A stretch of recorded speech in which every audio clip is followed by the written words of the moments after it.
کا ایک different incident ہے. یہ مرڈر ہوا جی پوائزننگ کے تھرو. میاں مقصود عالم ایک معزز شہری ہیں, بزنس مین ہیں, لینڈ ہولڈر ہیں, ایکس چیئرمین بھی رہے ہیں. ان کی بہت زیادہ یہاں پہ لاہور کے پیریفری میں تھانہ نشتر کالونی کی حد میں لینڈ ہولڈنگ ہے. تو ان کو پوائزن دے کے ان کا قتل کیا گیا.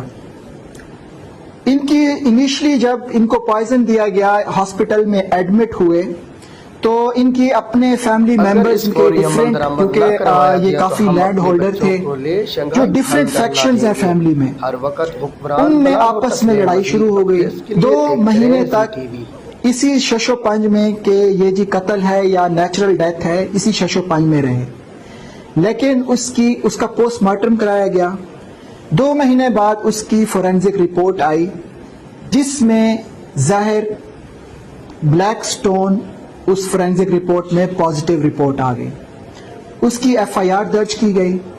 ایف آئی آر کے فوراً بعد ہم نے تفتیش جب شروع کی تو اس کی اپنی بیوی جس کا نام ثنا ہے, اس نے اپنے ایک آشنا جس کا نام تصور عباس ہے, ہمارے پاس ایویڈنس موجود ہے, دونوں نے مل کے بلیک سٹون, کالا پتھر جس کو کہتے ہیں, وہ زہر لیا اور اس کو ملک شیک میں مکس کر کے اس شریف آدمی کو, میاں مقصود عالم کو, وہ زہر دیا گیا, جس سے اس کی ڈیتھ ہو گئی. ہم نے ثنا مقصود کو گرفتار کر لیا ہے, وہ ابھی پولیس کسٹڈی میں ہے. 3 دن اس کا ریمانڈ ملا ہے ہمیں.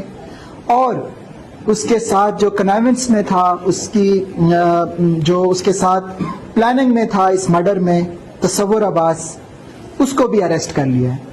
یہ آپ کے میڈیا کو یہاں پہ جو بلانے کا مقصد ہے, اپیرنٹلی ان کو ایک ٹرم دی جاتی ہے بلائنڈ مرڈرز, لیکن میں آپ کے میڈیا کے توسط سے ان کرمنلز کو یہ میسج دینا چاہتا ہوں کہ بلائنڈ مرڈرز پولیس کی ڈکشنری میں کوئی ورڈ نہیں ہوتا.